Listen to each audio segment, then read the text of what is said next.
Good morning children. आज हम लोग पाठ 11 कविता कन्यादान ऋतु जी कवि के द्वारा लिखी गई यह कविता को आज हम वीडियो 1 में पढ़ेंगे।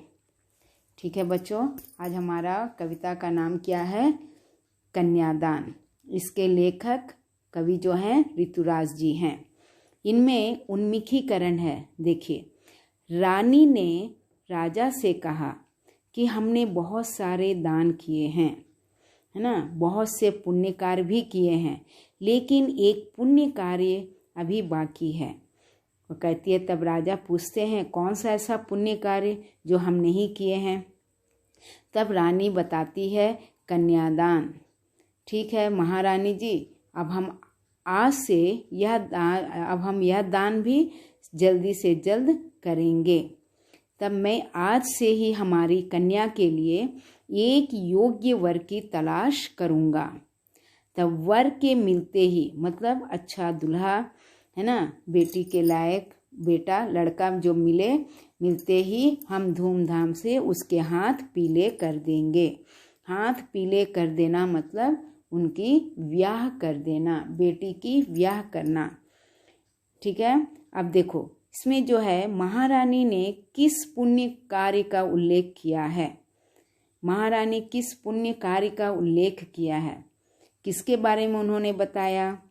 कन्यादान। महारानी ने कन्यादान नामक पुण्य कार्य का उल्लेख किया है। कन्यादान के अलावा और कौन कौन से दान होते हैं? एक तो कन्यादान बहुत पुण्य कार्य है, उसके अलावा भी तो बहुत से कार्य होते हैं पुण्य कार्य। जैसे बताइए, कन्यादान के अलावा कौन सा है? श्रमदान, विद्यादान, धन दान, भूदान, अन्नदान, वस्त्रदान और रक्तदान। ये सभी जो है दान कहलाते हैं, पुण्य दान कहलाते हैं। कन्यादान शब्द की सार्थकता के बारे में, कन्यादान के बारे में उसका शब्द जो है उसकी सार्थकता क्या है? विवाह में जब माता पिता अपनी बेटी का हाथ वर के हाथों में दान, कन्यादान कहलाता है। हाथों में देना ही कन्यादान कहलाता है। यह एक सांस्कृतिक परंपरा है, क्योंकि यह हमारे भारत में बहुत हजारों साल से चला आ रहा, ये हमारी संस्कृति है, ये हमारी सभ्यता है।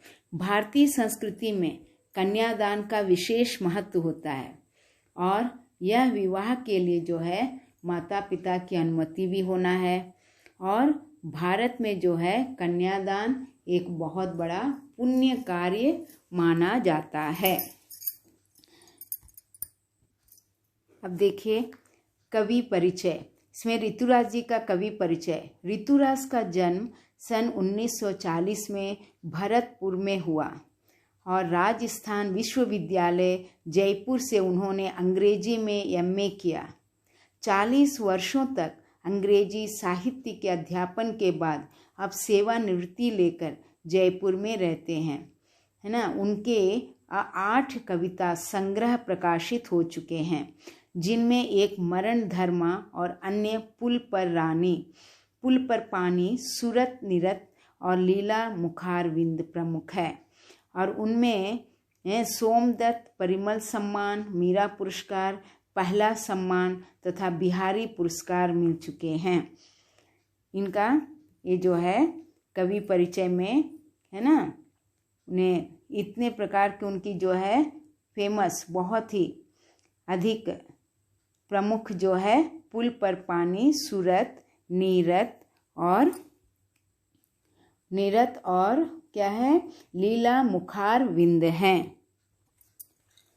अब देखिए यहाँ जो है काव्यांश के लिए क्या है, अर्थ ग्रहण में, मतलब यहाँ ये जो है उनकी कविताओं में भी क्या है, दैनिक जीवन के अनुभव का यथार्थ और वे अपने आसपास रोज़मर्रा, मतलब हर रोज़ होने वाली घटित घटनाओं में सामाजिक शोषण और विडंबनाओं पर वे हमेशा ध्यान रखते हैं।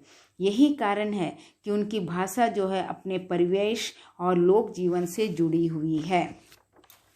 अब देखिए यहाँ कविता क्या है कि कितना प्रामाणिक था उसका दुख, लड़की को दान में देते वक्त, जैसे वही उसकी अंतिम पूंजी हो, है ना। और यहाँ पर वो कहते हैं कि कितना प्रामाणिक था उसका दुख। किनका दुख? माता पिता का।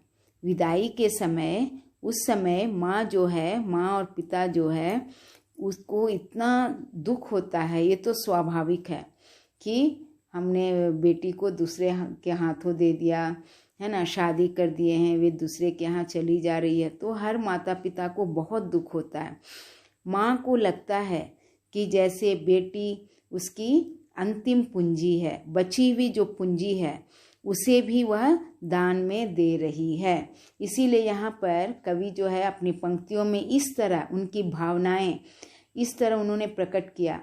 कितना प्रामाणिक था उसका दुख, लड़की को दान में देते वक्त, है ना, जैसे वही उसकी अंतिम पूंजी हो, है ना। उसका जो उसके पास जो बची हुई एक अंतिम पूंजी बस बेटी है जो वह दान में दे रही है ना।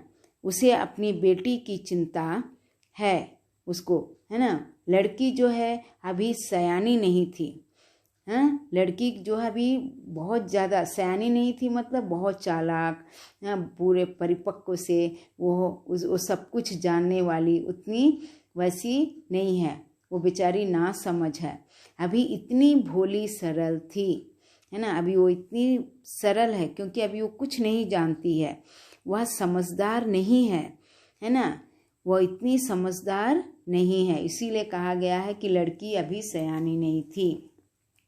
ऐसा माँ क्यों कहती है? क्योंकि माँ बेटी का संबंध जो होता है ना, बहुत अद्भुत होता है। दोनों आपस में अपना सुख दुख बांटती है। माँ बड़े प्यार से अपनी बेटी को पालती है और बेटी भी जो है हमेशा माँ का सहारा बनकर रहती है ना।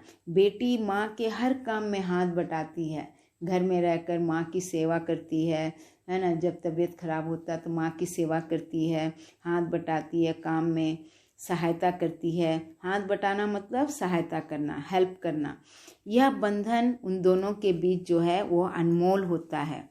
इसलिए कन्यादान के समय जो है माँ को लड़की जैसे अंतिम पूंजी लगती है, ठीक है। और जो है अब कहती है कि अभी वो इतनी सयानी भी नहीं है, अभी इतनी भोली सरल थी कि उसे सुख का आभास तो होता था लेकिन दुख बाँचना नहीं आता था, है ना। पाठिका थी वह धुंधले प्रकाश की, कुछ तुकों और कुछ लयबद्ध पंक्तियों की।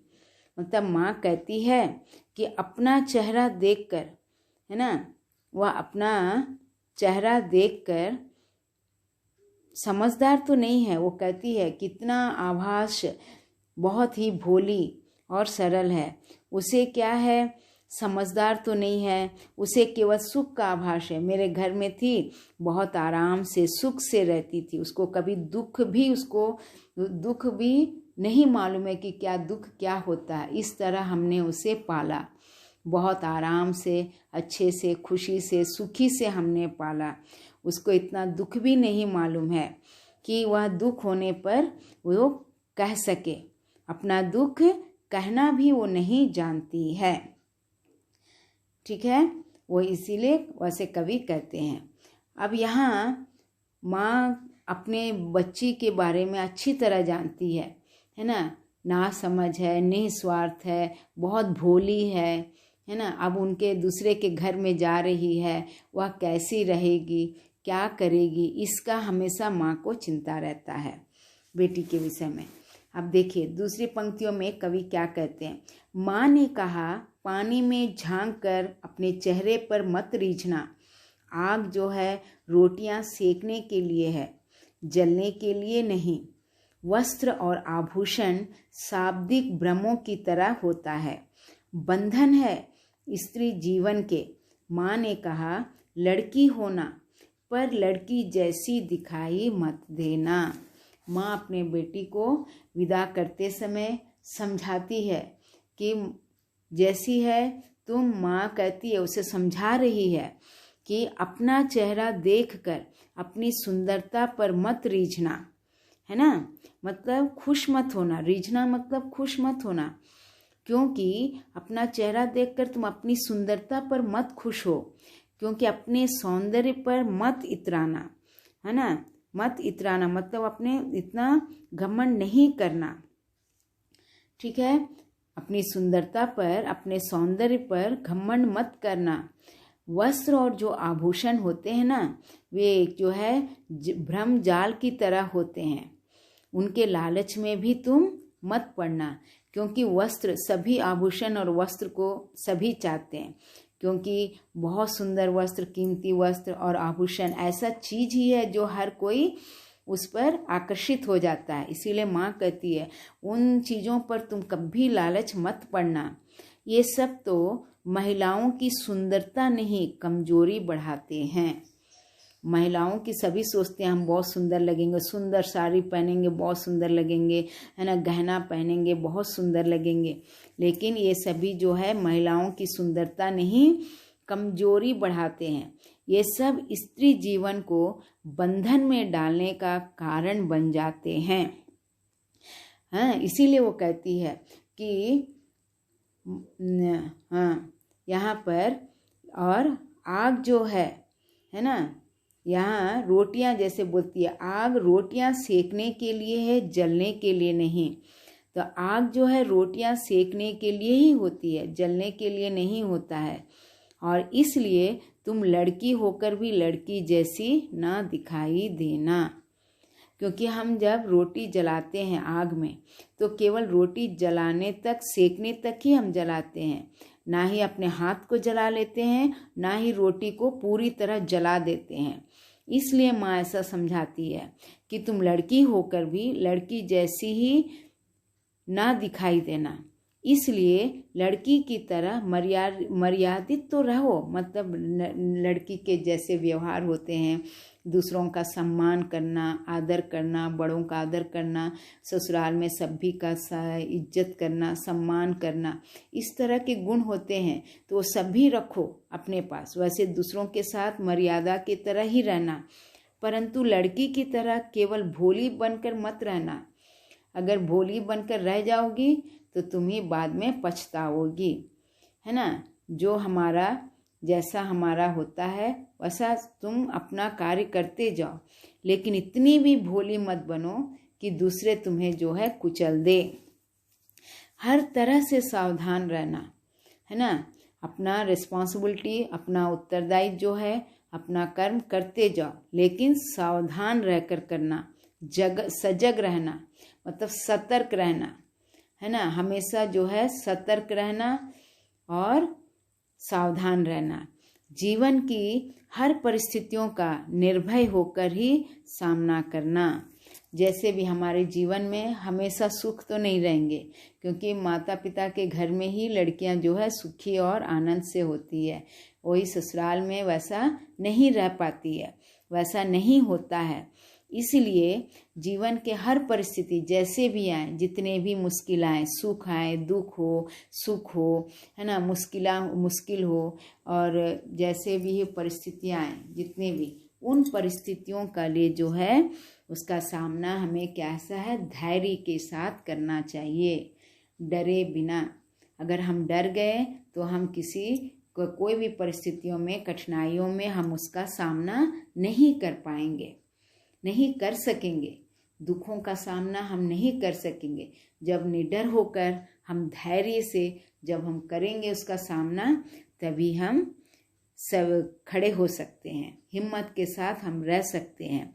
इसलिए परिस्थितियों का जो है हमें सामना हमेशा हंसते हुए करना चाहिए, ठीक है, या निर्भय होकर उसका सामना करना चाहिए, क्योंकि सुख दुख में हमें समान रहना चाहिए, है ना। सुख दुख में हमें कैसा रहना चाहिए, समान रहना चाहिए। जीवन में सुख दुख का जो है आना जाना लगा ही रहता है, इनके आने जाने से जीवन जो है परिपूर्ण होता है। हमारा जो है सुख दुख से ही हमारा जीवन आनंदमय होता है। पूरे जीवन हम सुखी से रहें तो वो भी उसमें कोई आनंद नहीं है, जीने का मज़ा नहीं है। और हम जीवन भर जो है हम दुखी रहें, उसमें भी कोई तरोताज़गी नहीं है ना। जीने का कोई मतलब नहीं है, जिंदगी का कोई मतलब नहीं रह जाता है। इसलिए कहा गया है कि सुख दुख जो है एक सिक्के के दो पहलू की तरह हैं, है ना। तो इससे हमें क्या है, हर समय सावधान होकर, निर्भय होकर, है ना, धैर्य के साथ आगे बढ़ते हुए जाना चाहिए। इसके आने जाने से ही जो होता है हमारे जीवन में, जो सुख दुख का जो चक्र है वो रहने से ही हमारा जीवन परिपूर्ण कहलाता है। इसीलिए कभी भी कष्टों में, समस्याओं में उसका सामना करना ही चाहिए। अगर वो समझदार नहीं रहेगी, तुम भोली की भोली रह जाओगी, तो तुम समस्याओं का तुमसे सामना नहीं हो पाएगा। इसलिए माँ जो है समझाती है अपनी बच्ची को, अपनी लाडली बच्ची को समझाती है कि हमेशा धैर्य के साथ आगे बढ़ना और सुख दुख में भी एक समान रहो। सुख में जितना खुशी से थी वैसे दुख में भी उस खुशी से ही दुख का भी सामना करो। समझ में आया?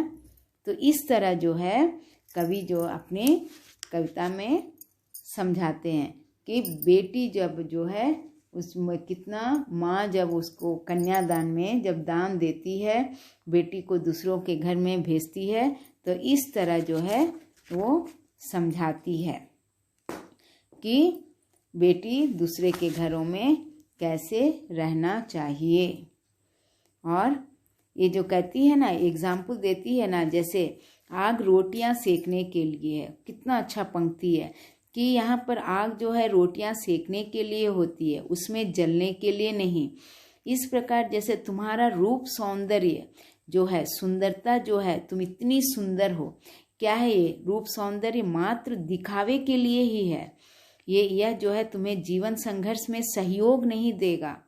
अपने सौंदर्य का घमंड आग की तरह है, इसलिए इस पर मत तुम घमंड करो। इससे तुम सतर्क रहना, सावधान रहो। इससे औरत जो है कमजोर बनती है। समझ में आया? इसीलिए वो माँ जो है अपनी बेटी को इस तरह उदाहरण देते हुए समझाती है। ठीक है बच्चों, आज जो है इस वीडियो 1 में हम कन्यादान कविता कंप्लीट कर चुके हैं। तो तुम लोग भी जो है इसको अच्छी तरह से पढ़ो और सब अच्छी तरह से पढ़कर यहाँ लिखो। ठीक है? ओके, धन्यवाद बच्चों।